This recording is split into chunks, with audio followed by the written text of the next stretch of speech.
Globo.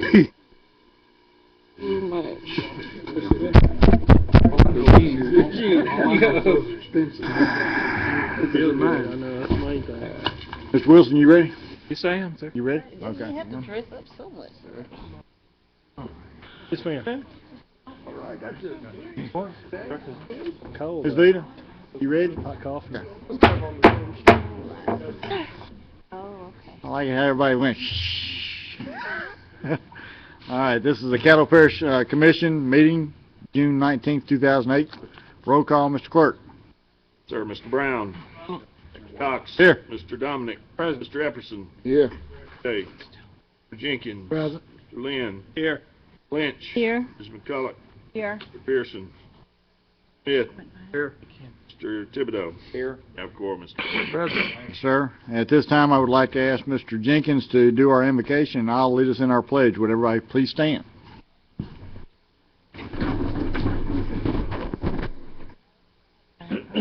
Let us pray. Father God, we thank you for yet another day, and we thank you for your blessings. And Father God, we thank you for these young people who are here today, who will be recognized today, because we know that they are the future of our parish. Father God, we ask for your divine guidance now as we attempt to take care of the business of the people of this parish. And we lift each person, each individual, each family up to you. Pray for their success and for their well-being. It's in your name that we pray. Amen.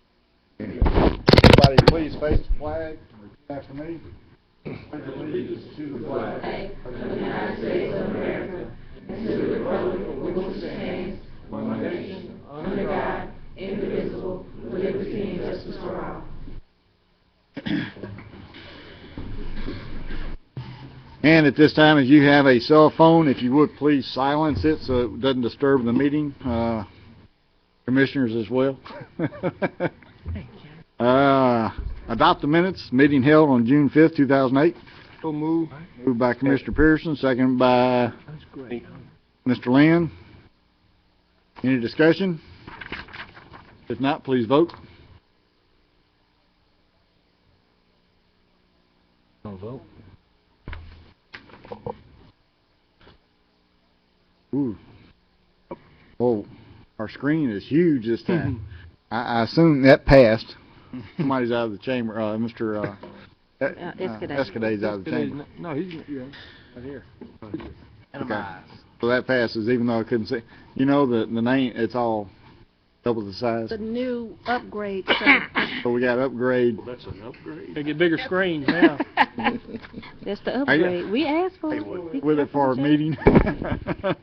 All righty. Special resolutions, Mr. Clerk. Have none, sir. Communication reports. Yes, sir. Good evening, Commissioners. Good afternoon, I should say. I have a couple of things I'd like to bring to your attention.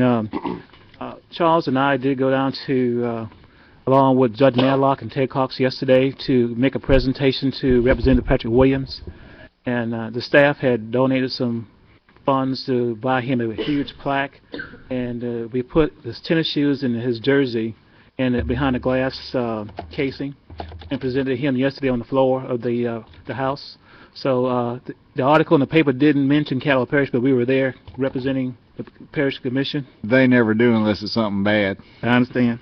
But we were there and representing, and he called me today, and he was very appreciative of the fact that we thought enough of him to do that, to recognize that accomplishment of his in walking from Shreveport to Baton Rouge. At the request of Commissioner Jenkins, we did take a look at the timeline on the budget process. We took into account the memo that Commissioner Escade gave us also, and you have at your stations an extended version of that schedule. And what we did was to go ahead and extend the schedule out. So the bottom line is we will still have to have the retreat with you all initially to get some numbers and data from you. But on October 30th, we will present you the budget and schedule a follow-up meeting 2 weeks later on the 14th of November. And from that time until the time that is actually adopted, you have about additional 30 days for any additional discussion or consideration that a commissioner may have. So we felt that it gives the additional 45 days in the schedule, and you will have the big book on the 30th of October, when we give you the budget, you wouldn't have any summary. You would have the budget document. Right, Ms. Erica? Yeah, so you can, that will be available to you, and I thought that was the primary emphasis that was being placed on getting that information. And then after that, we will schedule another 2 weeks session 2 weeks later to go over in detail as much as you would like to have us do with you all to discuss the budget. And then subsequently after that, any additional time events you want to schedule, we will have 30 days window to do that before you have to adopt the budget. So we think that will address everyone's concern, give everyone ample opportunity to look at it and ask any questions that they may have. Okay. The third item I have for you is yesterday, being down at Capitol, we were very we got some good news about the indications that the funding levels will come through for us. You know, we always have to go and fight for the $275,000 in STAR money. There's some indications from our legislative delegation that we'll get that, and plus an additional money to go with that. And we also feel confident that VYJ will be funded too at the level that it requires to support the programs that support juvenile services, such as truancy. So overall, very productive day for us, and we are watching to see what happens in the final bill. But we were given all indications yesterday that the money that we asked for, we will get. Okay, so that concludes my report, sir. I show a letter here from Kenny Fred advising his resignation of Sewer Board District Number 7, effective immediately. Clerk, you have that letter on file? Okay. And also we have a letter from Ms. Lois. Hey, y'all, didn't you, right? Yeah. Okay, we have a letter from Ms. Lois Rogers advising her resignation of the Metropolitan Zoning Board effective July 1st, 2008. At this time, I'll ask any other commissioners, do they have any comments toward the administration or any comments? I'll start from my left, work our way back. Mr. Jenkins? All right, thank you, Mr. President. I just want to make a few more comments concerning the timetable that's been presented, and that Mr. Wilson discussed a little bit earlier. And let me just give a little history. I had spoke with Mr. Wilson some months ago concerning putting together a timetable that would give commissioners more time, more information, and more input with our budget before we adopt it. Because I know as a new commissioner coming on and talking with some of the new commissioners that came on, Doug and Mr. Smith, that it was a little bit rushed and it was a little uncomfortable adopting a budget when you didn't have an opportunity to really go through it as thorough as you wanted to. And I'm not saying that was presented that way. I'm just simply saying when you're new to something, you want a little bit more time to do what you need to do. Now, what was explained to me was that the administration needed, at least through the end of June, to gather information, because this information has to come from a lot of different agencies. You know, those narratives, all this stuff comes from different people. And they don't have a hammer they can hit them over the head and make them get the information in. So we got to give them a chance to get that in. In addition, as much as we want accuracy in the projections that they make, they need enough time to get that kind of information in also. What this timetable presents today is an opportunity for the commissioners to have more time and more input. If you look at that timetable, as Mr. Wilson said, the actual budget book will be received by us on October the 30th. Prior to that, we'll have a retreat. That'll be a pre-presentation retreat meeting, input from the commissioners to go over the budget and budget items. What's new to this timetable is going to be a post-presentation retreat. That's the November 14th date that you see on there. We would have had the initial retreat. You would have had the complete budget book, budget item in your hands, and then we have another meeting where we've had an opportunity to absorb that and come back and talk about it.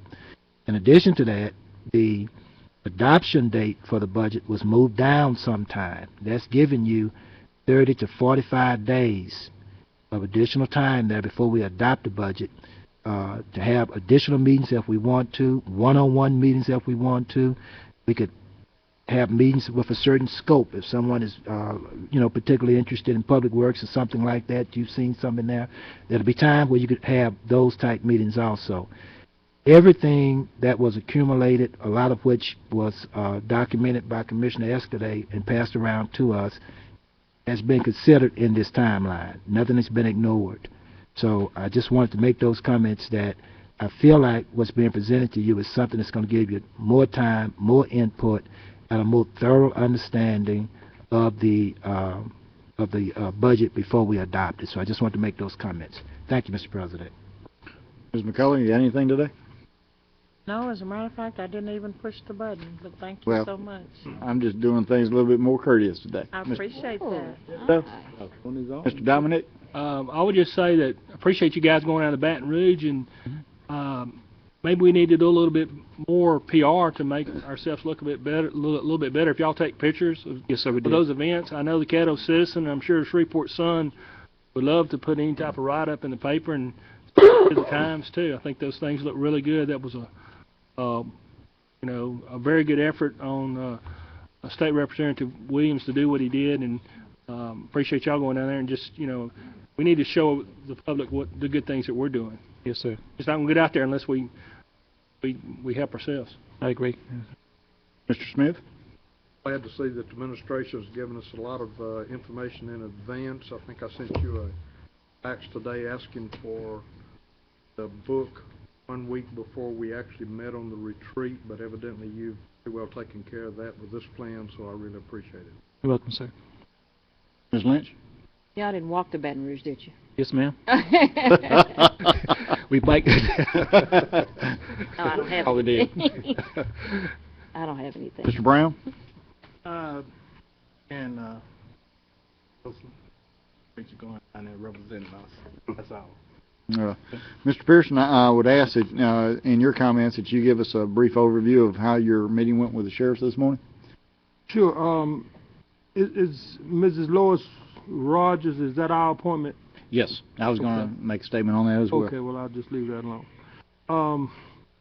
The meeting this morning went very well. I thought that I heard one comment that one judge had been around 28 years and never had such a meeting of everybody to come together on one, for one common purpose to solve any common problem or any common concern.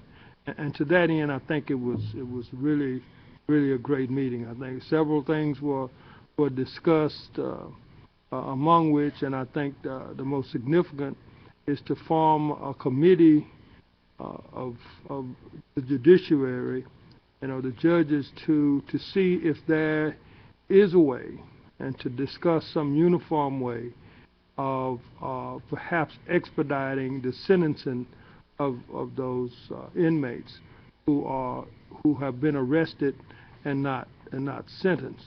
I think our purpose and our focus was to see, before we present to the people some plan to build a new jail or build a new part, to present to them some efforts that we have undertaken to expedite the numbers, through other plans that we already have. And it could well be that we will still be in a position to need additional space, because it's not just a problem in Caddo, it's a problem across the state and certainly across the country with overcrowdedness. We certainly want our law enforcement to continue to arrest people and continue to fight crime, but we also want to be prudent in our efforts to deal with those who are perhaps those persons who are nonviolent, perhaps first-time offenders. And I think that was the way that the conversation ended up. We had a lot of conversation, and that's good. But I think that's where we were, and a meeting has been called, and staff asked me to be there amongst the judiciary committee of judges that would begin to address that issue. So I thought it went really well. Pleased to see Commissioner Smith, and of course Woody's going to always be there, but Commissioner Lynn. I think that was, That was it. Randy. Smith. well, Randy and, yeah, Commissioner Smith, Randy, and Woody, they're always going to be present, but it's good to see those commissioners present as well, because we have a big stake in this issue. So, thanks again for having me to go. Thanks, sir. That it? That's it. Mr. Lynn? To touch base on what Commissioner Pearson said, the meeting today was leaps and bounds more productive than anything I would have anticipated it to have been. And I think that it is our duty, as it is everybody who is in any government position, to look at every available option to save the taxpayers' money, rather to think and spend wisely rather than to spend the money quickly just to throw money at a problem. And today's meeting was definitely a very positive step in the right direction in saving taxpayer money. Okay. Thank you. And thanks for you and Mr. Smith going today, because I had a problem at work and couldn't make it. So, and I was less than a mile away from you. That's the sad part about it. Mr. Efferson? I just have a communique. Any residents in the West Shreveport area on Tuesday, June the 24th at 5:30 p.m. I will be hosting a meeting along with principals from SWEPCO, AEP SWEPCO, relative to the concerns that a number of constituents within that area had about frequent power outages. So next Tuesday, June 24th, 5:30 p.m., the West Shreveport Branch Library will be meeting with principals from AEP SWEPCO on any citizens that may have concerns relative to frequent power outages within the West Shreveport area. The few things I'll have to cover is pretty quick. My first 6 months as commission president is come and gone, just like that, thank God. My last 6 months, I need to address a few issues, and with the help of the other commissioners, I think we can get a good handle on some of these issues. We, as always, have a shortfall in the criminal justice, or the juvenile justice, and with the upcoming budget, I'd like for us to put our heads together to look at a 5-year plan and put the administration up front to solve this problem once and for all. There's a need here, and I think we all need to put our heads together, and over a 5-year, 10-year plan, we need to head this direction and get this done.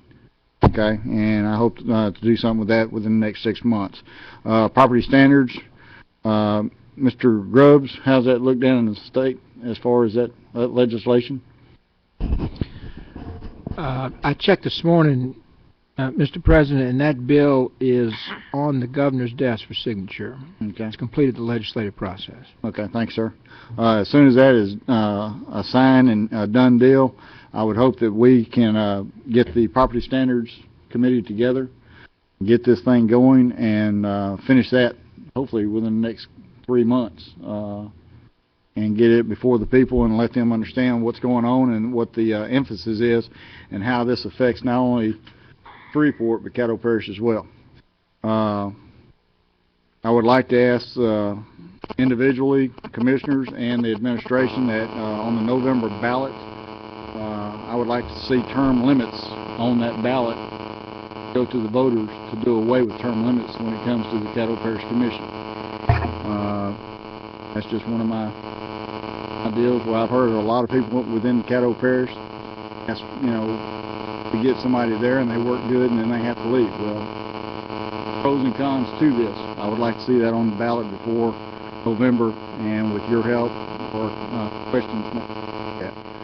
Last but not least, before the end of the 6 months or before the next state legislative session, I would like to put a resolution together with the administration naming a park, road, or building on behalf of the previous administrator, Billy Hanna, who was mayor of Shreveport and the parish administrator for so many years, and a key person within the Northwest Louisiana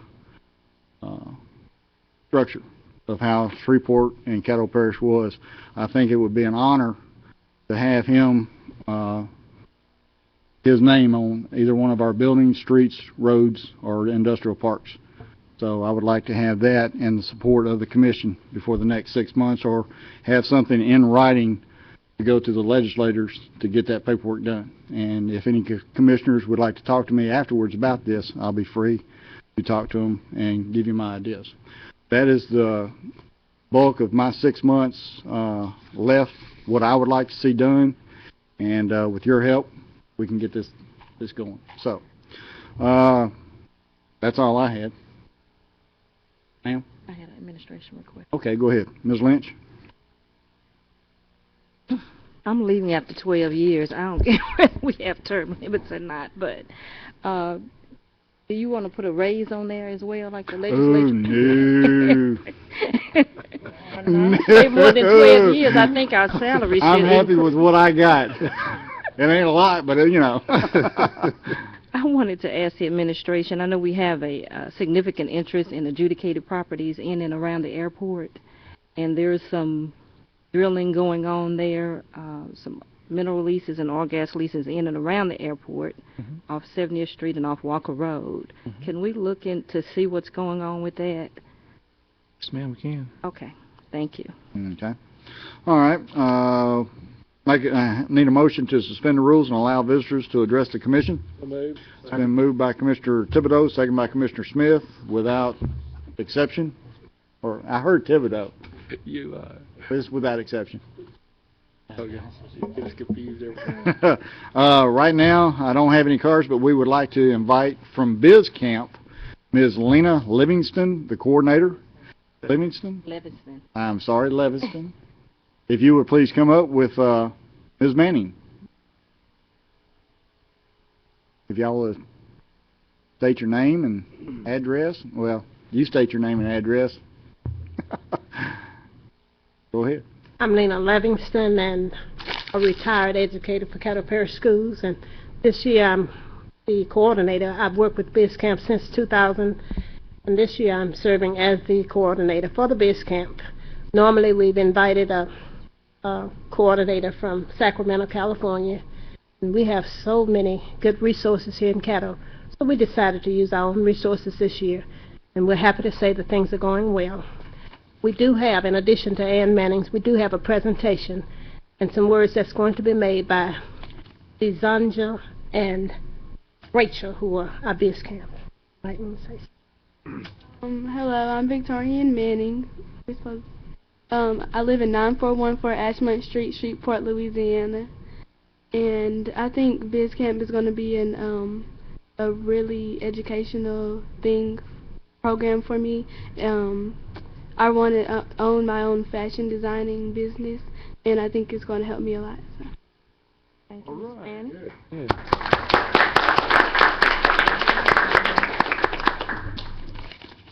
Good evening. My name is Rachel Hill, and on behalf of the Junior Division, Senior Division, and ourselves, we would like to give gratitude to our supporters who have helped in sponsoring Biz Camp. It has truly been a pleasure. My name is Desandra Gibson, and at Biz Camp, we've learned so much about becoming an entrepreneur. We've learned things from negotiating to marketing, to just so much to help us get out there and provide our business and make it succeed.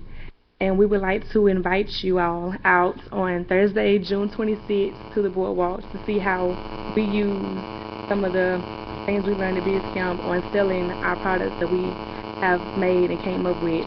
And I'd also like to invite you out Friday, June 7th to our graduation. And for your help, I brought this card. Extra large? Wait a minute, what am I talking about? Double X? Double X, there you go. You need a double X. You need a triple. And we would also like to say thank you. All right, thank you, girl. Thank you.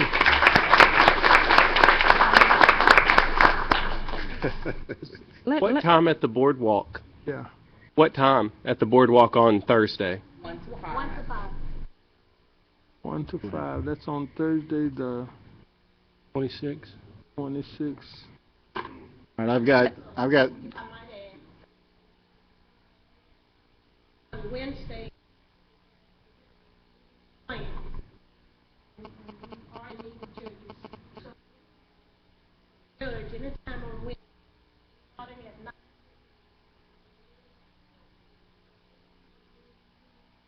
If you won't come to the mic, so Yes, ma'am. Because you're on television also, you may get some. I didn't want to interrupt her, but yeah. Start it over. Excuse me. But on Wednesday, from 9 to 4, we will be judging, the students will be presenting their best plans to a panel of judges. We are in need of judges, and if you can help us, if any of you have the time on Wednesday and you could judge, Where at?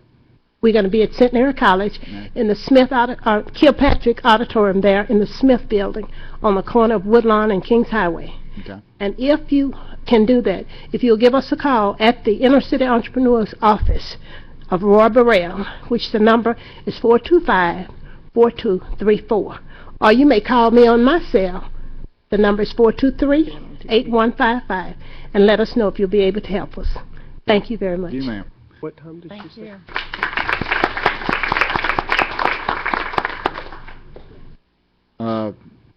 I don't have anybody as far as asking any questions. Anybody have any questions for them? Or? I had some comments, Mr. President. Okay. Thank you, Mr. President. I just wanted to congratulate all of these young people who are here today for participating in Biz Camp. And I think it's a very positive thing, and I know that you're learning a lot. I just want to encourage you to continue to focus on business, because there are so many opportunities that's going to be there for you that wasn't even there for me and my young generation. But there's going to be a lot of opportunities there for you. We are getting ready to move into a global economy and a society that's going to be connected in a lot of ways. So I'm sure that you are receiving some information and some training and some experience at a young age that's going to help you later on. So I just want you to know how proud I am to see you here today and the way that you're presenting yourself. And I just want you to encourage you to continue to be a part of this. And once you come out of Biz Camp, become a part of something else that's going to help you to understand our economy, understand how business work, and to one day want to be your own boss, because there are some pluses in being able to do that. And I want to compliment the sponsors and the persons who are here with them today for taking out the time to help these young people and to set them in the right direction. And I'm sure that there are blessings coming out of that for you too. So thank you for your work, and we don't take for granted that when you're dealing with this many young people that it's an easy thing to do. So you'll continue to help to shape their minds, and by doing so you're also making them very strong and productive members of our society. So you represent today some of the best that our parish has to offer, and I'm just as proud as I could be to see you here today, and just wanted to congratulate you and encourage you to carry on. Thank you, Mr. President. Lynch? Camp program is one of the shining stars of Caddo Parish. It's a program that has shown groups that have gotten together to work in partnership on behalf of the young people of Caddo Parish. Southern University, Centenary, the Boardwalk, Inner City Entrepreneur Institute, the Caddo Parish School Board, and the Caddo Parish Commission. We've funded this organization for the last several years through our non-governmental appropriations process. And kids are represented from each of our districts, I'm sure, maybe several times over in some districts. But certainly we really appreciate you all taking part of your summer to make Shreveport better, because what you're learning is not only going to help you in school and as you go through high school, but into college and even beyond. And so we're really thankful that you all are participating, and we'll be out to judge. They didn't want to talk to me until I told them I was going to be judging next week. But we don't want to talk to her either. Certainly. I'll talk to you. But they do, because I make sure that this program is funded, and certainly we want to do what we can to ensure that our young people have every opportunity to succeed from Caddo Parish. So thank you all. Very well put. Don't worry, that ain't working. Not working? If you have something, raise your hand. Oh. I would like to encourage all of you, now is the time to start your dreams and to hold on to them. It takes long, long hours and forever sometimes to fulfill your dreams, But if you stick to them, you can achieve the goals that you set for yourself. And now is the time to set those goals, and you're doing the right step and following through right now. Congratulations to all of you. To Ms. Livingston and the staff and the young ladies that were the spokespersons of the group. The two ladies that spoke were very articulate, and I'm sure everyone else that's with your group equally as articulate. Correct me if I'm right, the administration, this program is webcast? Yes. Right. And also it's archived? Yes. So if you all want to look at yourselves and critique yourselves and see where you can improve upon the next time, you can go to Caddo Parish website, and you'll see where you can click on the webcast and you can see yourself at this meeting today. And once again, congratulations and keep up the good work. And let me say that this program is the brainchild of Representative Roy Burrell. He would kill me if I didn't say that. All right. Anyone else? If not, we'll move into public hearing and zoning cases. Mr. Spears. We actually have none on the agenda today, sir. Okay. Well, that concludes that. Public hearing on ordinances. Yes, sir. You have several ordinances. First one being ordinance 4773, amend your general fund and group insurance fund budget to appropriate $600,000 for health claims for the year 2008. Okay. Is anyone here to speak on behalf of this? Anyone here to speak against this? Mr. Spears? Ordinance 4774, amend your group insurance fund budget in the amount of $1,075,000 for health claims and insurance premiums. Is anyone here to speak on behalf of this? Is anyone here to speak against this? Mr. Spears. Ordinance 4775 dedicates all income from the leasing of mineral rights and production of minerals to a separate fund known as the Oil and Gas Income Fund. All monies received for oil and gas leases and royalty payments over the past 3 years that have not been budgeted to be immediately deposited into that fund. Is there anyone here to speak against this? Is anyone here to speak on behalf of this? Mr. Spears? Ordinance 4776 authorizes the administrator to execute an amendment to an intergovernmental agreement with the clerk of court, First Judicial District, as previously authorized by Ordinance 4507 pertaining to the clerk's assumption of duties as the ex officio clerk of the juvenile court for Caddo Parish. Is anyone here to speak on behalf of this? Is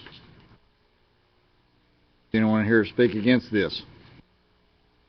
Mr. Spears? Yes, sir. Just turn right around and go right back through those same ordinances for final consideration. First one being Ordinance 4773, amends your general fund group insurance fund. So moved, Mr. President. Been moved by Commissioner Jenkins, seconded by Second. Mr. Pearson. Any comments, questions? If not, please vote.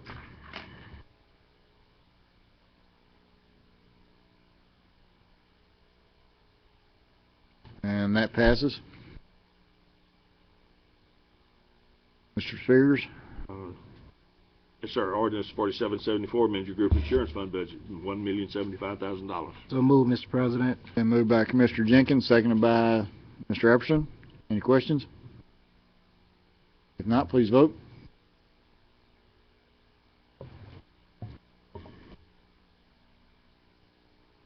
And that passes. Okay. Mr. Spears? Okay, good. 4775 dedicates all income from leasing of mineral rights and production of minerals. Second. Been moved by Commissioner Thibodeau, seconded by Commissioner Lynn. Any questions or comments? I have one comment. Raise your hand. Well, no, she got it back up for Okay, us. you want to hit the Okay, go ahead and tag in. Mr. Dominic? I just wanted to, I think this is a good idea, but I just wanted to make sure everybody's aware of, you know, as we think about this, the oil and gas income that we are getting, you know, we have a lot of activity in our parish, and there's going to be a lot of large trucks, and we just need to be cognizant of, you know, the roads. This is what, I mean, of course, I'm in District 1, the largest district, and have concerns about this money just being spent anywhere. We need to, and I think it's a good idea, but we need to make sure that, you know, roads are gonna be our focus, roads and bridges, because when we have these big trucks, oil trucks, et cetera, it could do a lot of damage, and, we just need to keep our eye on that.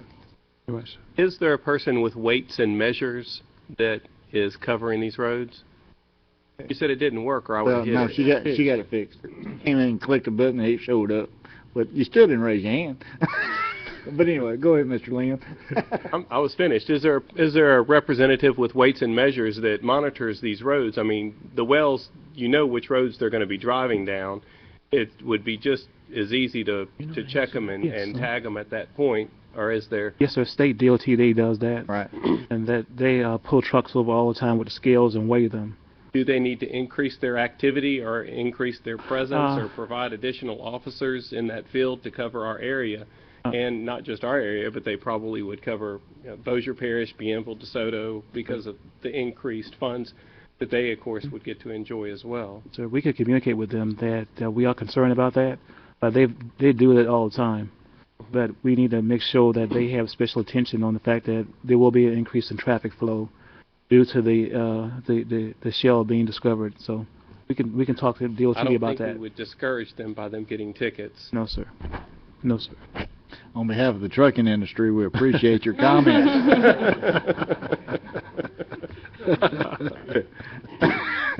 Okay, Ms. Lynch. And speaking of the trucking industry, I think in times past we have made requests in certain situations for companies to reimburse the parish. We have, successfully so, ma'am. Successfully so, that have done damage to our roads. Right. And also, I'd like the commission to be provided, I guess, with an estimate of what we anticipate funds for '09 for our road and bridge funds. Okay. Okay. Thank you. Okay. I don't think that's going to really significantly impact what we take in. Okay. Yeah. This. Mr. Thibodeau, maker of the motion, would you have anything to say? Just wanted to say I think this is a good thing that I hope we're about to do. And I had asked Miss Bryant, and she said that the fund would open up with right at $823,000. Very good. Very nice. Okay. All right, if that's all, everybody please vote.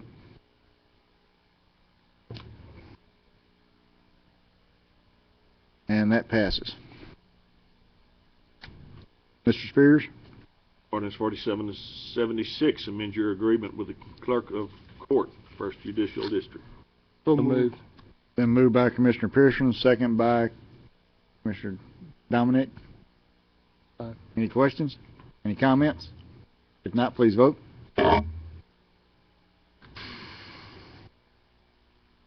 And that passes. Mr. Spears? Yes, sir. Series of ordinances for introduction by title. First one is Ordinance 4777. It sets the general purpose millages and special purpose millages and instructs the assessor to include those millages on the tax roll of the parish. Ordinance 4778 sets the parish millage for the purpose of paying principal and interest due in 2008 and instructs on outstanding bond issues and to instruct the assessor to put on the tax roll. Ordinance 4779 sets the assessment of property classified as timberlands and instructs the assessor to place those on the tax roll. Ordinance 4780 adopts values fixed by the Tax Commission on railway and public service corporations and instructs their placement on the tax roll. Ordinance 4781 amends your Juvenile Justice Fund budget in the amount of $40,000 for professional services related to the JDAI initiative. Ordinance 4782 provides for the incurring of debt and issuing $10 million general obligation bonds and related matters, therefore, in connection with the issuance of those bonds. Ordinance 4783 declares certain adjudicated properties to be surplus and authorizes the sale of the parish's tax interest therein. All right. Work session minutes for June 16th, 2008. So moved. Been moved by Commissioner Pearson, second by Commissioner Smith. Any questions? If not, please vote. And that passes. Resolutions? Resolution 22 authorizes the advertising for bids for the purchase of $10 million of general obligation bonds. So moved. Second. It's been moved by Commissioner Dominic, second by Commissioner Pearson. Any questions? If not, please vote.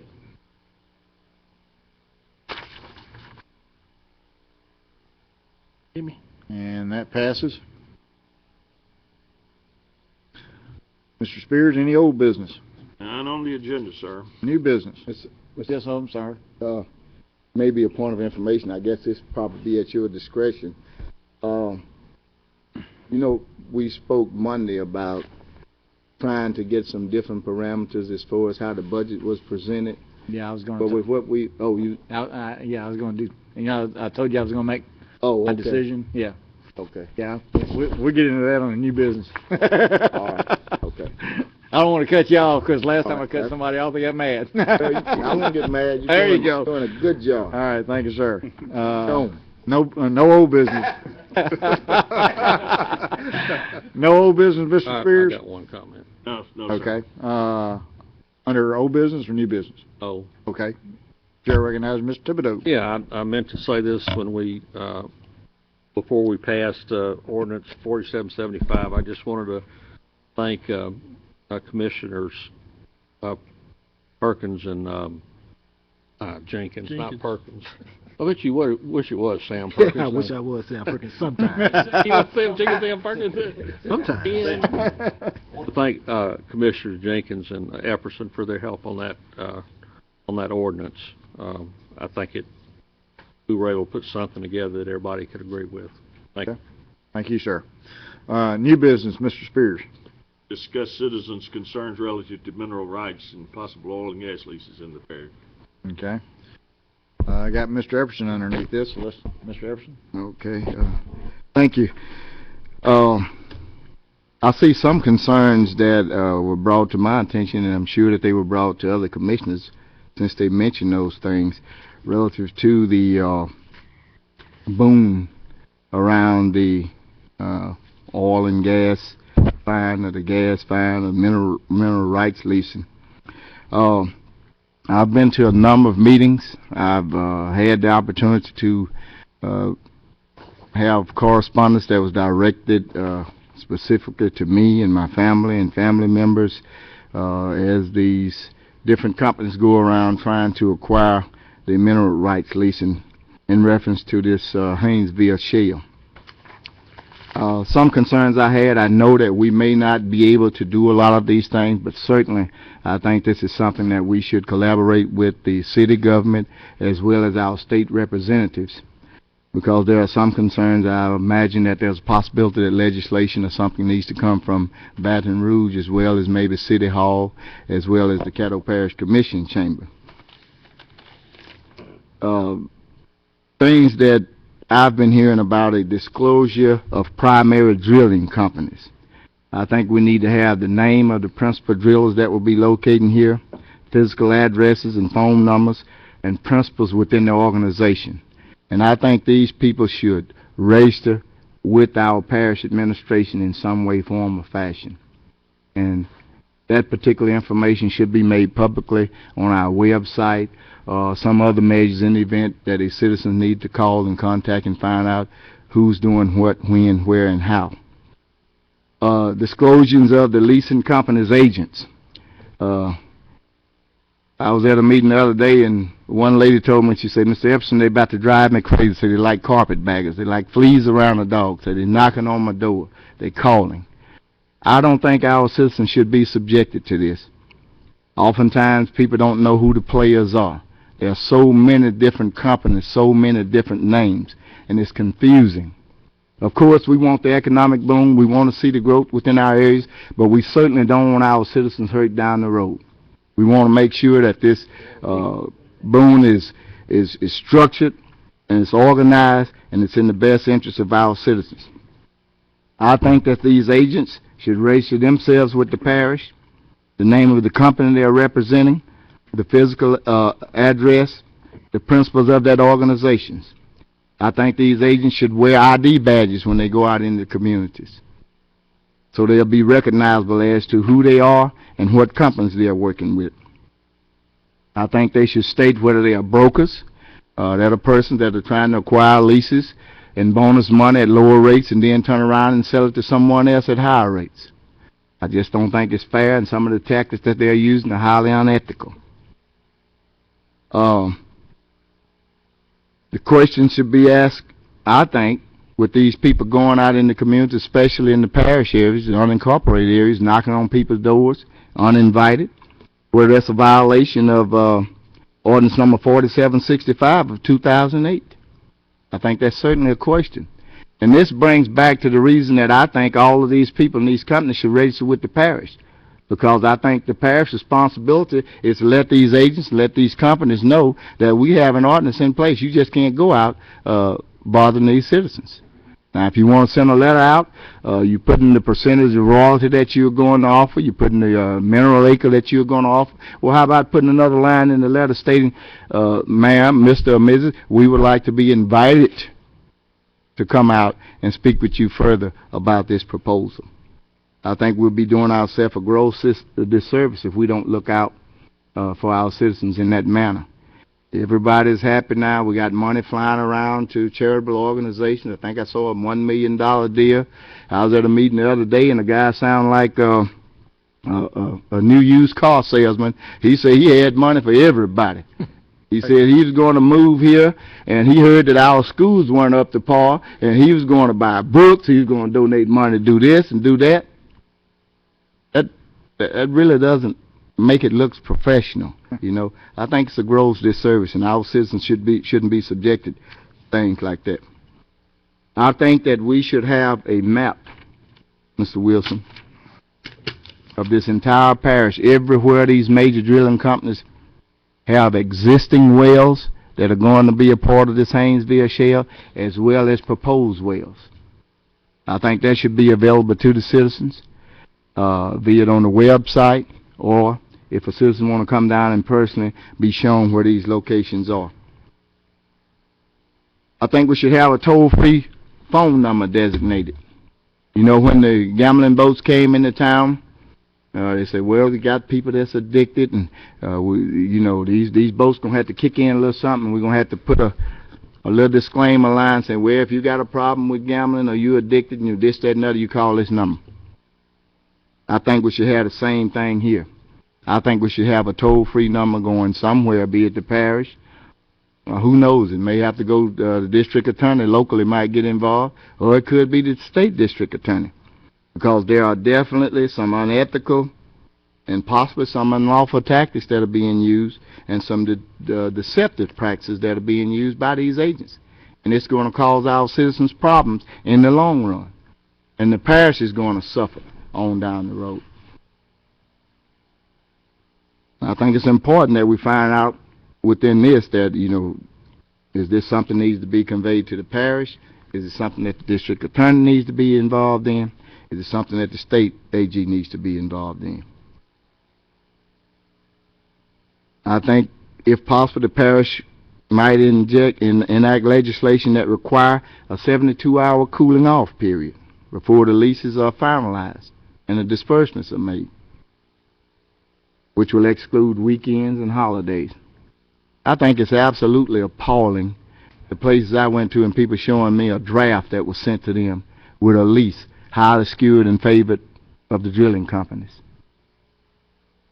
And some people are suffering so economically they'll basically do anything when they see something of this nature. And I think it's taking unfair advantage of our citizens, and I think we would be remiss as leaders if we stand by and let these things continue to go on. Could the parish enact legislation banning the issuing of those drafts and checks when they are sent out with those letters? You know, it's almost like putting the cheese on the trap when you're trying to catch a rat. I think it's unethical. You know, people are suffering from over $4 a gallon of gas, barely can make it to work, and you're going to wave something under their nose for a few pennies and entice them to sign? Well, maybe if there was a little more deliberation, it would be a lot more lucrative to them in the long run, and in the long run it's going to benefit the parish. I was wondering if we could possibly ensure the changing of the solicitation letters that's sent out. They send a letter out with $225 initially. They say per mineral acre. Then they come up with 1,000 per mineral acre. And then I have been in crowds in the background where no one knew who I was, that I've heard the agents say that per lot. That's false. Per mineral acre. If you got a lot 1/4 of an acre, that's 25% of $1,000. That's $250. Or you might have a lot that's less than 25 of an acre, see? So that'll be that percentage times that amount. Highly deceptive. It's not right. It should be changed. When it comes to the areas where the wells are going to be drilled, I think the drilling company should post signage stating that this is the area where that well will be drilled, so all the citizens would know. I think it would give them a fair advantage to know that I'm not going to sit here and accept no $450 an acre when you got a well 600 feet from my property line that's producing a horrendous amount of income. I think it's only fair that we make sure that our citizens are adequately informed. All parish properties that will be under bid. And we know we got a different process. We go through the mineral board in Baton Rouge and we have sealed bids. I think that we should post signs on any parish property that are under bids for our mineral rights. Basically the same as which the MPC would put out a zoning deal. You know, we'll make signs with the coroplast where they can be reusable parish property under bid rights for mineral, whatever it is, to let the citizens know that that property is under bid. Because you can bet your bottom dollar that the amount that will be bid on Williamson Park up there probably won't be the same amount that will be bid in John and Mary Doe's neighborhood. John and Mary Doe could live adjacent to Williamson Park, and they come up and sign them up for a little amount, and you can imagine what the bid probably will come in at. I think it's only fair and right to our citizens that they be informed of these type situations with signage. We should contact Tarrant County, which is Fort Worth, and which also encompasses Arlington, Texas, which I have made contact with the mayor's assistant in Arlington. And definitely one of our colleagues, Roy Brooks, is commissioner at Tarrant County. I've contacted him. I've asked him for any legislation that was brought about based upon concerns of the Barnett Shale. I think that discovery has been in existence now going on 10 years. However, there are still some lucrative leases that are being letting. The Central Group, which was headed up by the Mount Olive Baptist Church, I think, which combined for about 822 acres in Arlington, just got a bid for $27,500, not a bid, but basically a proposal for $27,500, 26.5 royalty, 3-year lease, 2-year option. And that play has been in almost, what, 10 years? And Arlington has just became, they've just started to work on Arlington within the last 3 years.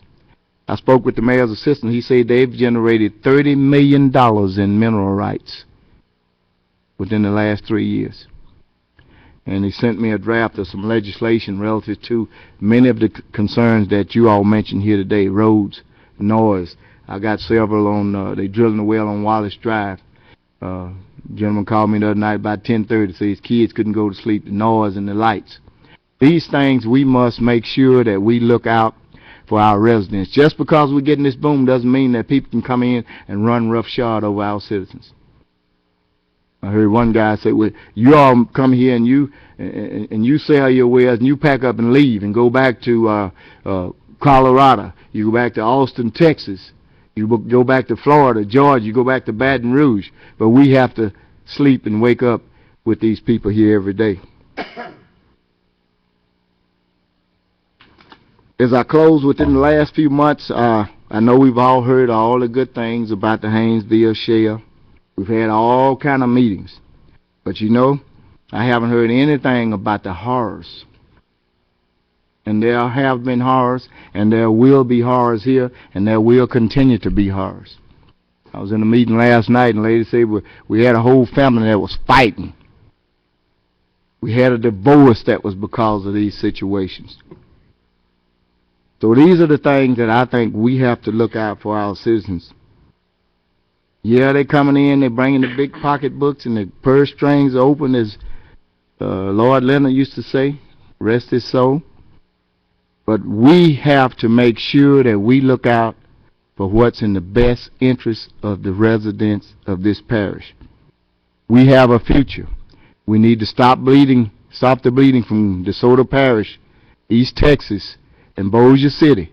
And believe you me, if this thing isn't played out right, Caddo Parish could be a desolate ghost town a few years down the road. But those wells will still be producing and sending millions of dollars out of Caddo Parish and out of the state of Louisiana. So I ask that my colleagues would think about this situation.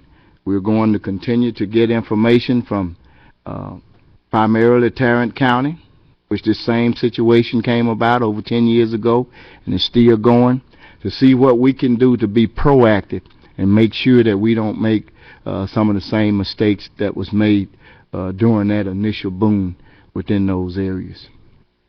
And that's all the information that I have, and I certainly would hope that we would scrutinize this. I know it's probably a lot of legal parameters in here that we have to look at, but I would certainly hope that we would take our time and look at this and see what we can do to make sure that this situation is moving forward within the best interest of the citizens of our parish.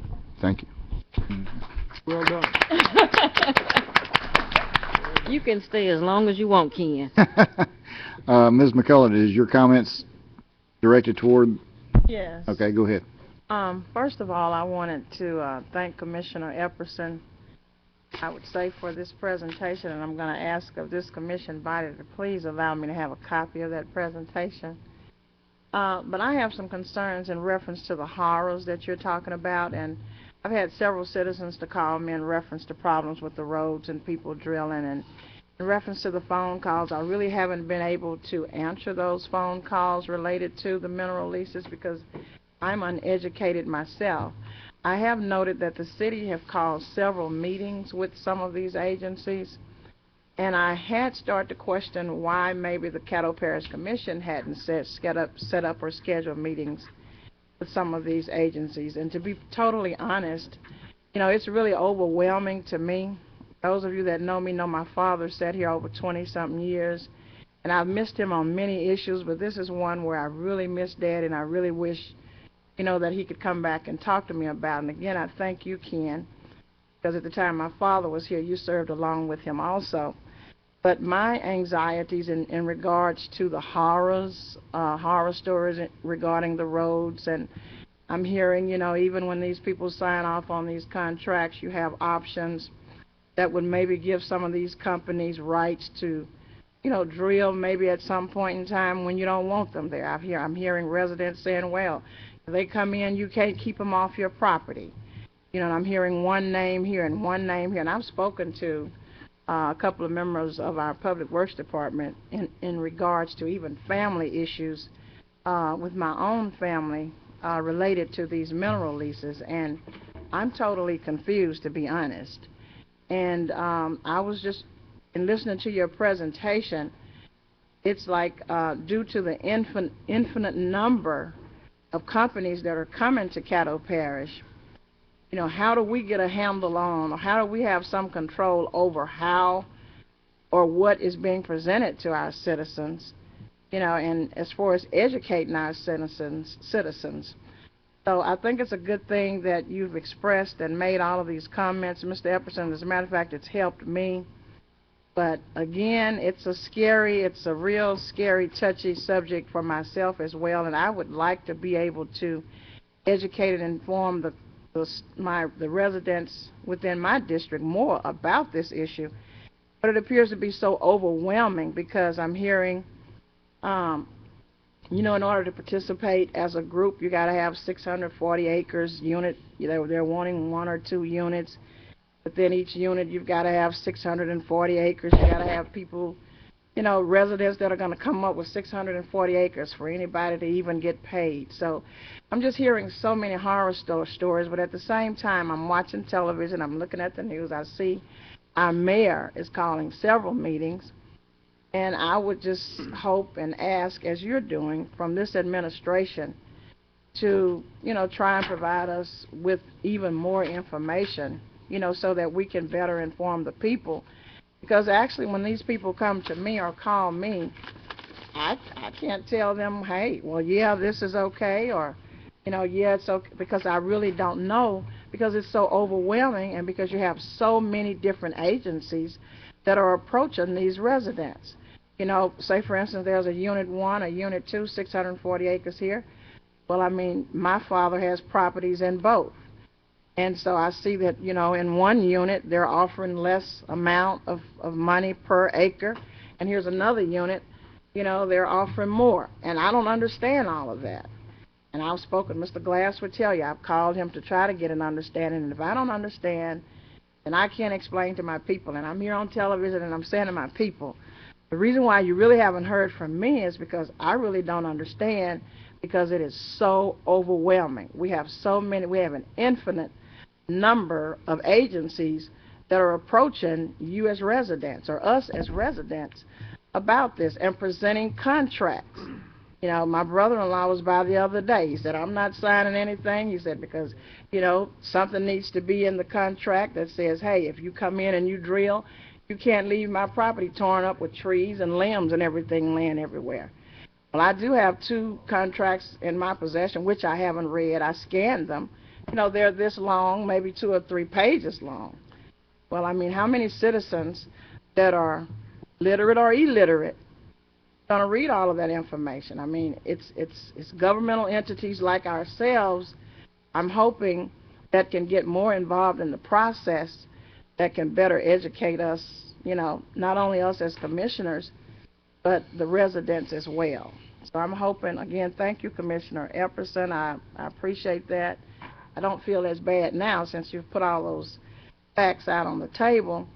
But again, I want to apologize to the citizens of District 2 because I have not responded, because I don't understand. It's so overwhelming, and hopefully in the near future, this body will be able to provide them more information and better educate them on the issue of mineral leases and all of this drilling that's going on.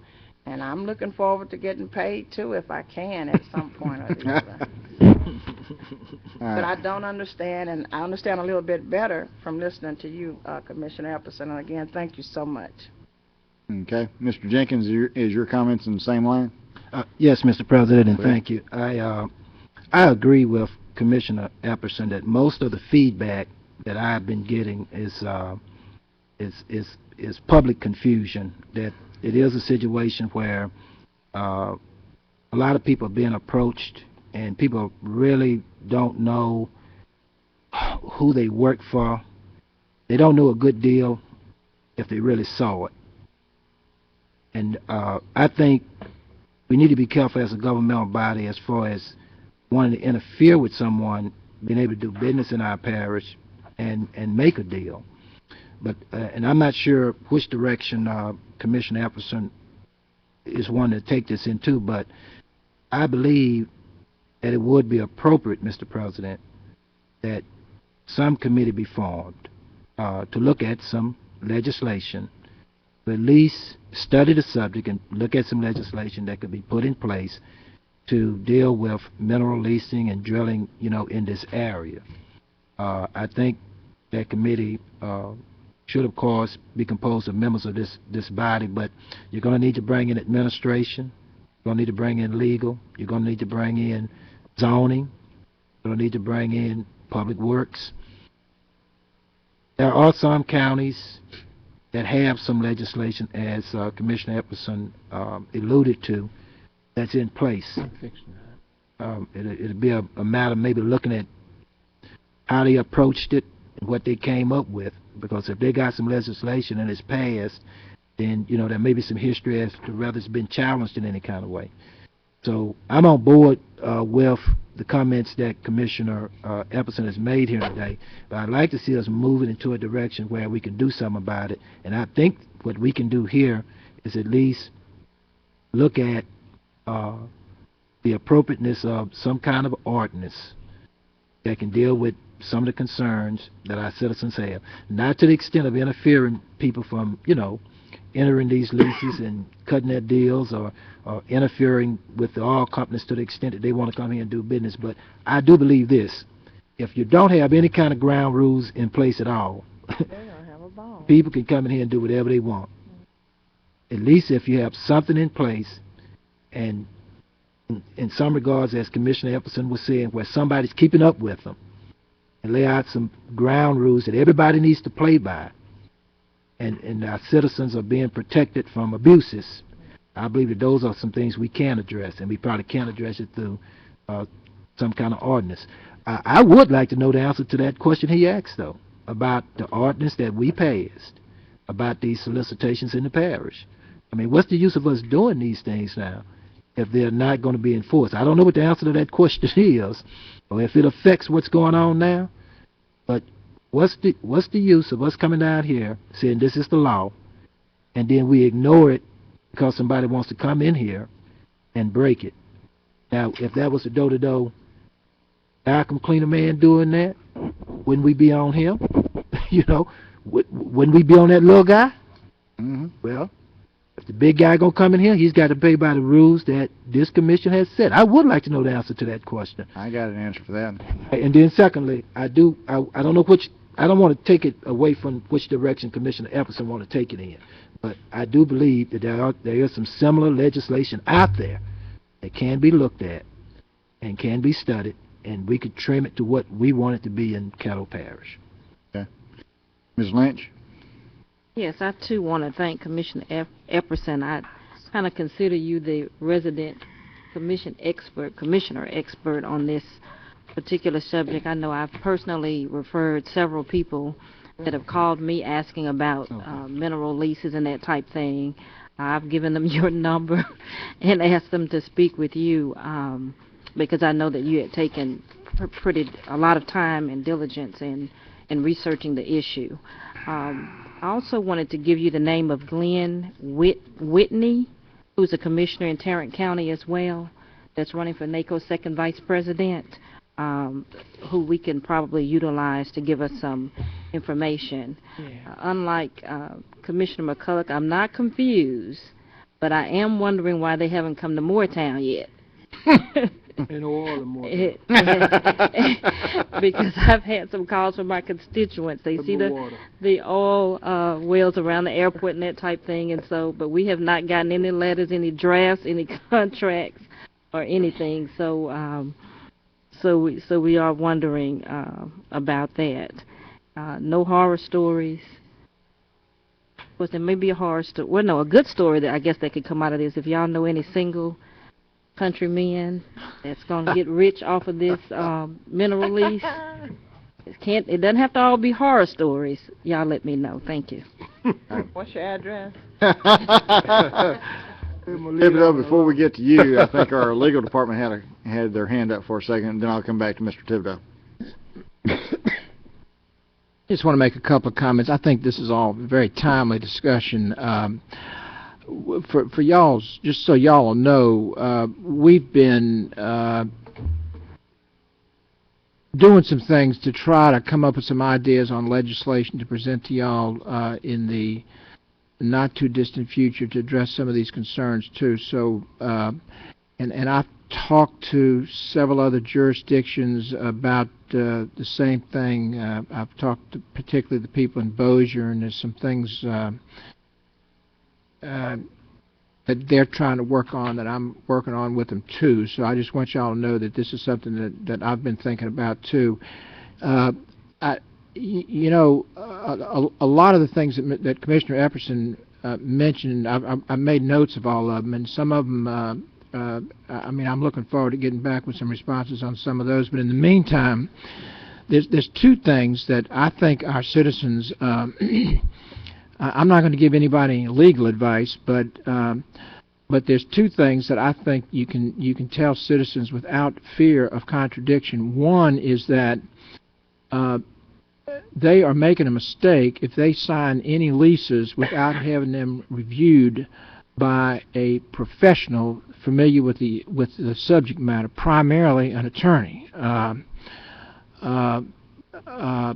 because they are very complicated. It's not just as simple as how much an acre or how much a lot and what your royalty is. There's other, as y'all have alluded to today, there's a lot of clauses that go into leases that are very important in terms of drilling rights, these pew clauses that affect the value of leases quite a bit. So my first comment to y'all, and I guess I'm saying this somewhat to the citizens that are watching this meeting, is that I think they're making a big mistake if they sign leases without having them reviewed by a professional who's knowledgeable in this area.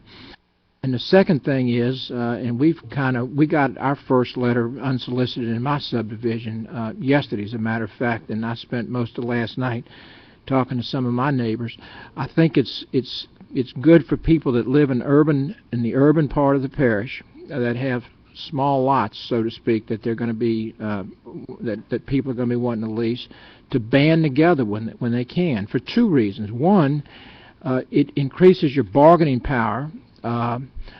It makes your property more attractive if in negotiating with these leasing agents, you can deliver a considerable amount of property that's worth more to them in terms of bonus and royalty too, than just having to go lot by lot. And secondly, if neighbors or neighborhoods will bind together, it helps with sharing the costs. If you do follow the suggestion I made earlier, seeking professional advice. Obviously, professional advice is not free, and so what I've advised the few citizens that have called, and what I'm kind of advising my own neighbors on, is that we ought to bind together so we can share the costs of any legal review we have to do, and at the same time increase our bargaining power with these folks that are wanting to lease our property. And secondly,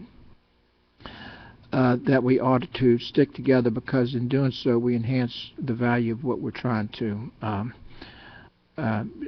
do. So that's about as far as I can go in giving legal advice to folks that are not clients of mine, but I would strongly urge anybody that is dealing with these folks to get appropriate assistance. Thanks, sir. Mr. Thibodeau. I don't think anybody wants to leave money on the table. But I would hate to see this commission come out as being an enemy to a major opportunity for this district. And I think a lot of the problems that have been talked about are because of a lack of education, just a lack of knowledge. And much of that can be taken care of through, for example, the city-sponsored meetings, which have been well attended and have had excellent information. Also, one of the major leasing companies had a large meeting which was well attended. And there's a lot of information out there that's available for free if people will take advantage of it. A lot of the concerns that were talked about also, that information can be found on the Louisiana Natural Resources website, can be found on the Secretary of State website, can be found at the Conservation Department here locally in Caddo Parish. So the information is available. If we're going to help people, maybe we could give them links on our website to some of that. I don't think we have to reinvent the wheel, because a lot of this information is already available. And you have to remember, we live in the United States of America. We don't live in Russia. If you were in Russia, there wouldn't be anybody pounding on your door trying to buy an oil and gas lease from you, because number one, you wouldn't own the minerals, and number two, they wouldn't care whether you wanted to sign or not. They would just go ahead and start drilling in your backyard. So when you live in a capitalistic society, there's a certain amount of acceptance of the way that we do things. There's a certain amount of acceptance of buyer beware. It's your responsibility to find out, to educate yourself, and the education information is available. Also, I don't believe in the concept of taking care of people from the cradle to the grave. You know, again, we can educate people, we can make resources available, but, you know, people have to take responsibility for themselves to some degree.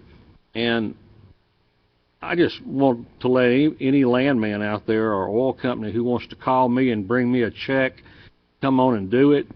And I won't take the first thing offered to me, but I would be more than happy to have as many of them who want to give me money contact me as can be.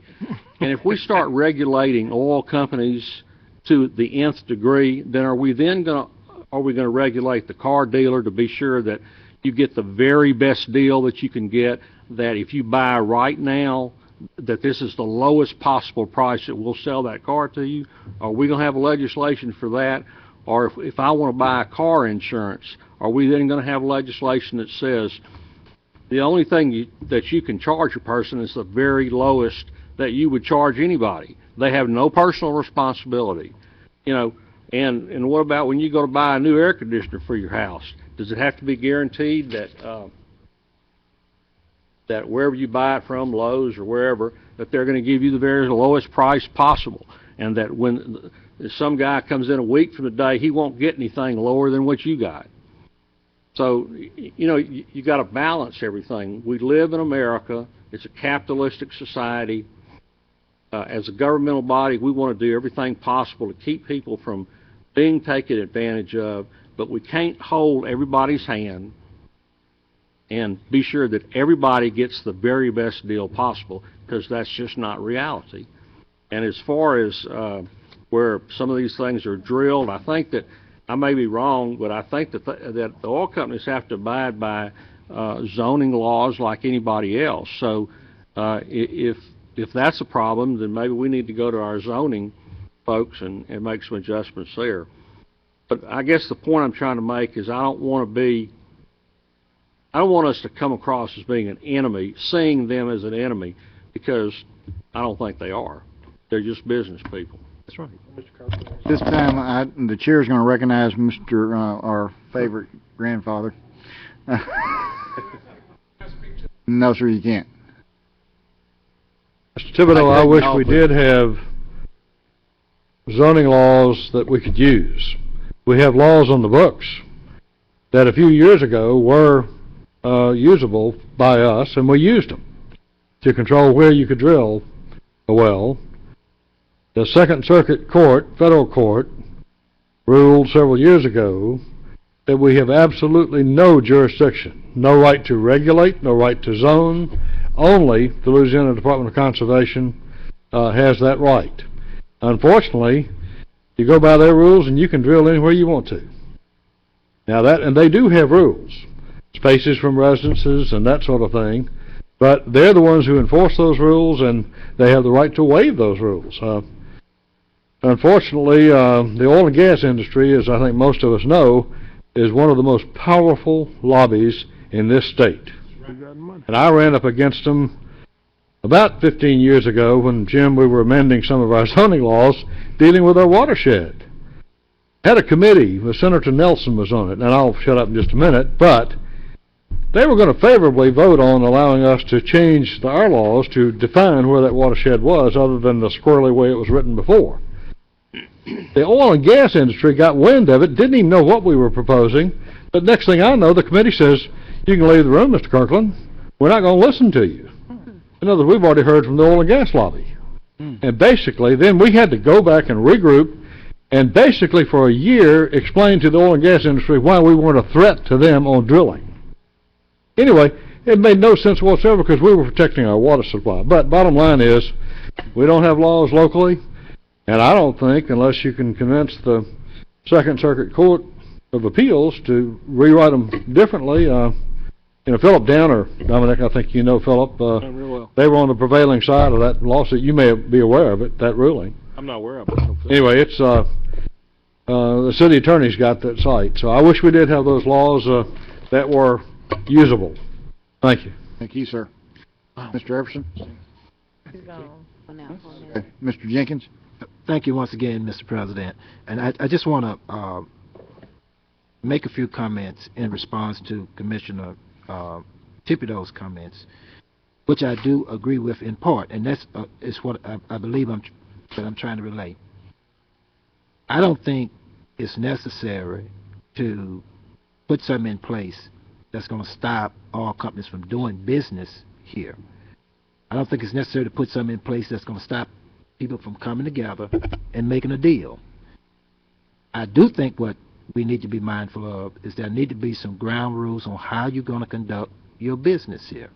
You know, I had an elderly lady at my office yesterday afternoon who was literally afraid, Mr. President, to go home and to answer her phone. Let me explain why. She had signed on some kind of a lease, or lease, as she explained it to me, on some property which was succession property. The property was in the name of a dead person. But she had been pushed so hard that she had signed this thing. And whoever this was with this lease was trying to make her accept this check, which she was afraid to do because she had some afterthought about it. She said, well, wait a minute, I went and signed on this. It's in my grandfather's name. He's deceased. No succession has been open. I haven't been appointed by a court to do anything. And this person continued to call her on the telephone. Now, we have laws that say creditors can't do that. We're going to let all companies come in here and do that? And I had to actually call this person and tell them basically they needed to leave this lady alone. You know, if you feel as though you've got something binding on her, you need to get a lawyer, let her get a lawyer, y'all work it out. But you continually calling her to the point where she's afraid to go home because she thinks you're going to pop up at her house and make her do something else she don't want to do. It's unacceptable. Now, all I'm saying is there is some legislation out there that I think can strike a good balance between people being able to do their deals and what we expect you to do here. Car dealers don't do business in this parish without some kind of permit. I don't know too many businesses do business in this parish without some kind of permit. Somebody know who you are and what you represent yourself to be, you know. And I'm simply saying if we have a new situation on our hands where we're having folks come into town and arousing a lot of interest, which is nothing wrong with that, but leaving some people confused along the way, we need to have something to say, this is how we expect you to conduct your business in Caddo Parish and keep it fair to everybody. So I don't want to come across as an enemy to the oil companies either. I think they could do a good thing here for us. And I don't want them to pick up from this panel that we are against them. But we do need to have something in place that's going to strike a balance between how these things are done. Okay. Mr. Epperson. I don't see how anybody could think that I'm anti-business by making a suggestion that we look out in the best interest of the people that put us here to do that in accordance with the charter. You look at Walmart. Walmart said that they will match any price on any ad that you bring in. They selling T-bones for $7.99 a pound. Somebody selling for $4.99. You bring the ad in, Walmart will go for $4.99 a pound. We're talking about car dealerships. How did the lemon law come into effect? Anyone remember that? Where did the Fair Credit Reporting Act come into effect? Where did the Truth in Lending law come into effect? Enron was a big, beautiful oil company that was a major player within the city of Houston.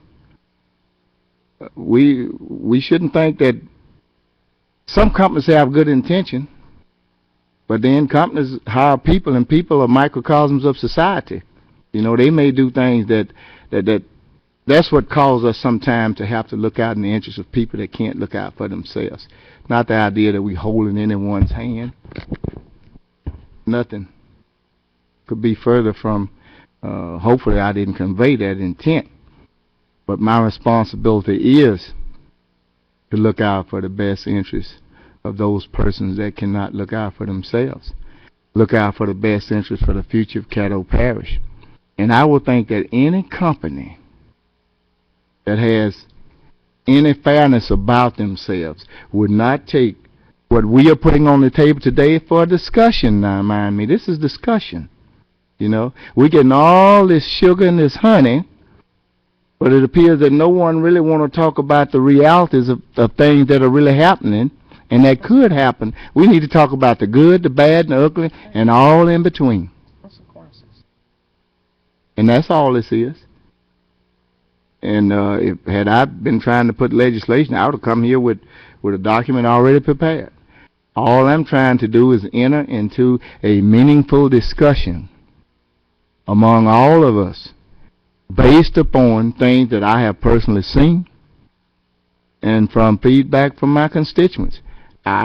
Some people may have a district where they may be as affluent in there, where they are articulate and they know about this.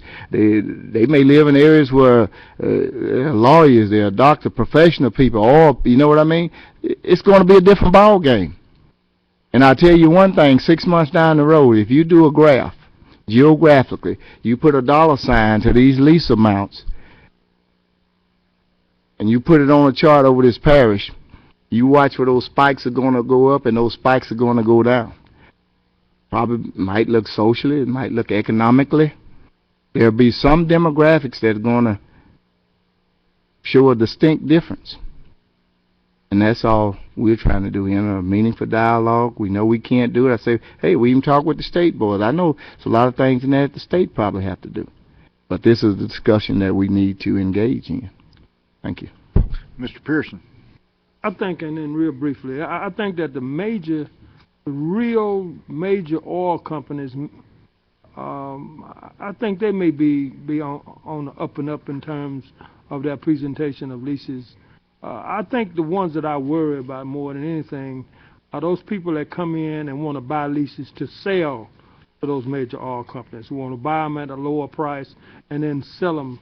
I think Ken mentioned something like that. Those are the ones that I think would be bothering people, like you said. I'm not sure, but I would think there would be those type folk, because the major oil companies have reputations as well to defend and to keep, and I don't know if they would be just so overt and so forward as to do that kind of thing. Now, I'm just, I don't think they would, but I think there's a group of folk right underneath that come in and try to buy it at one price and then sell it at another price. And those are the folk that I'm afraid of, and those are the people that,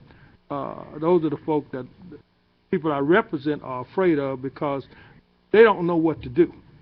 And they want some information, and I've been trying to give them the best information that I can. The first information is don't sign anything you don't understand. And so that's the best information I can give them right off, and then then we move from there. So I think those are the folk that really frighten me. Thank you, Mr. President. Thank you, sir. Mr. Lynn.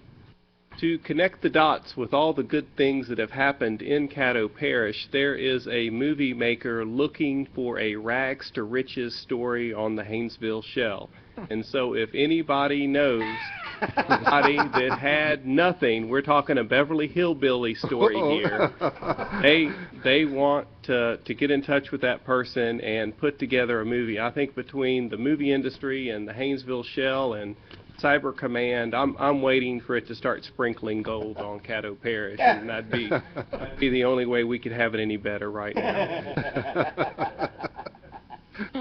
Could it be fictional? Okay, Ms. McCullough. Yes, again, for the second time, Chairman. Again, I want to thank Mr. Epperson, because again I was informed and better educated on some issues in regards to Commissioner Thibodeau. For the record, I would just welcome, and I do welcome these oil companies.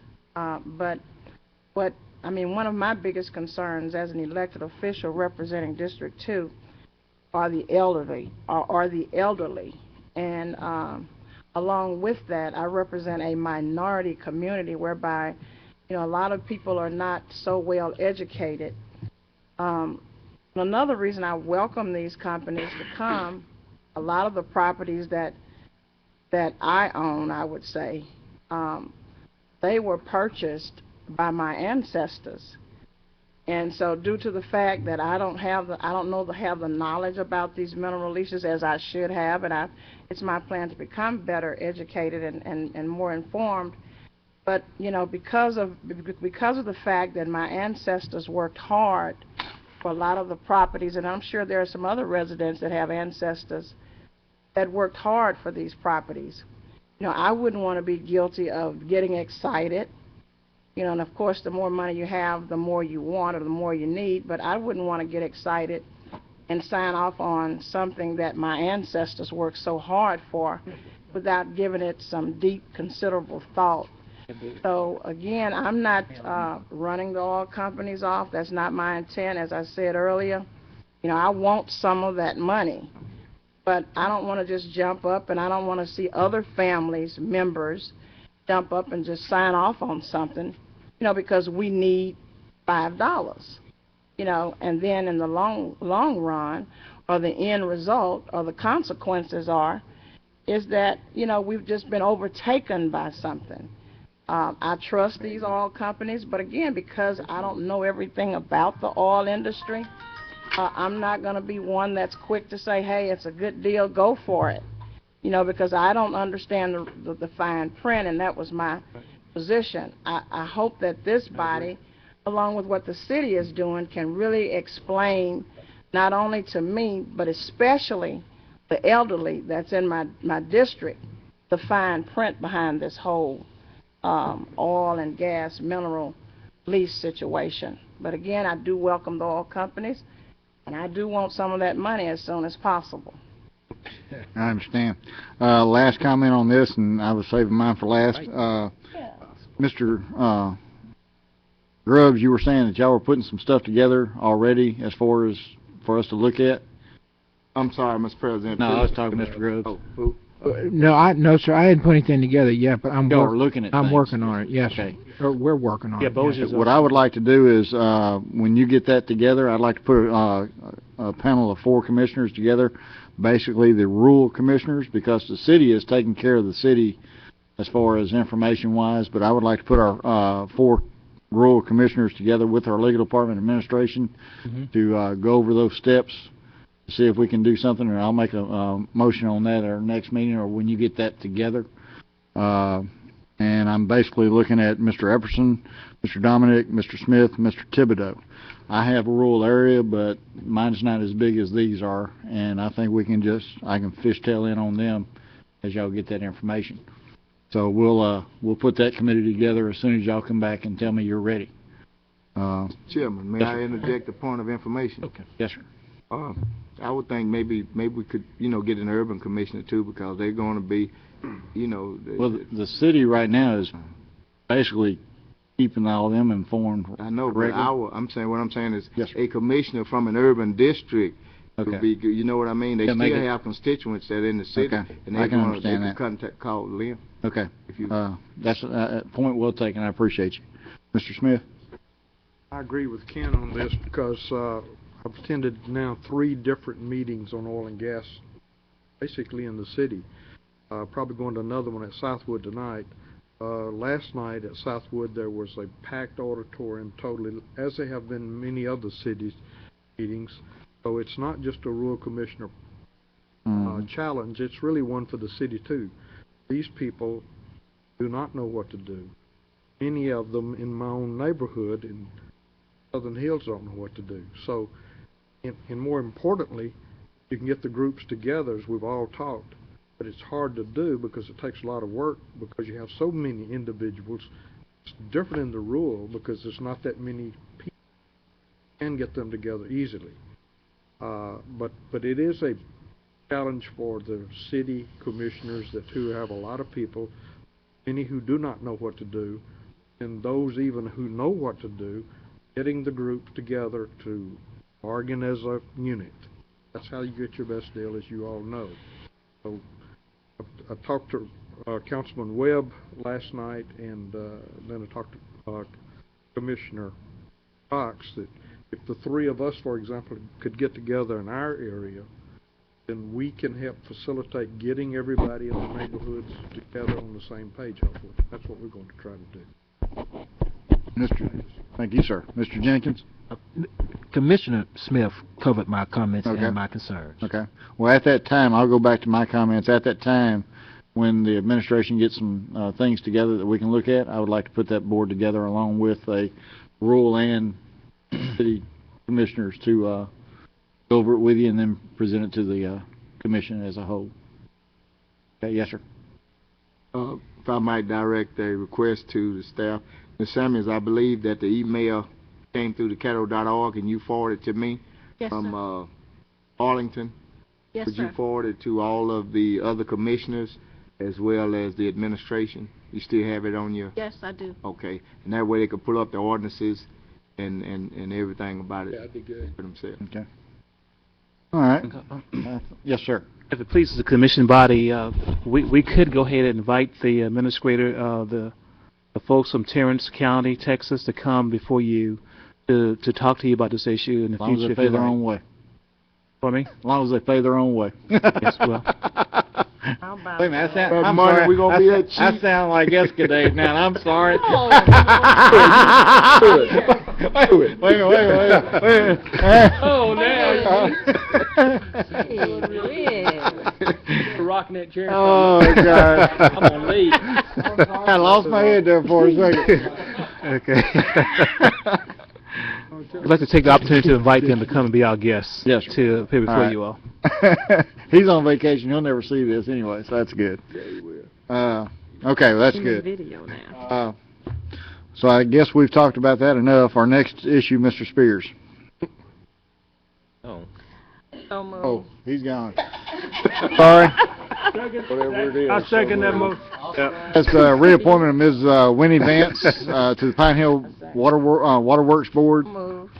And moved and seconded. Good job. Any comments, any discussion? If not, please vote. And let's see, one more deal. We have, that passes the ZBA. We had talked about that earlier. If you have any names for that position to go in, please bring them to the next work session so we can get that position filled as soon as possible. ZBA. ZBA's got a position and it's ours to fill.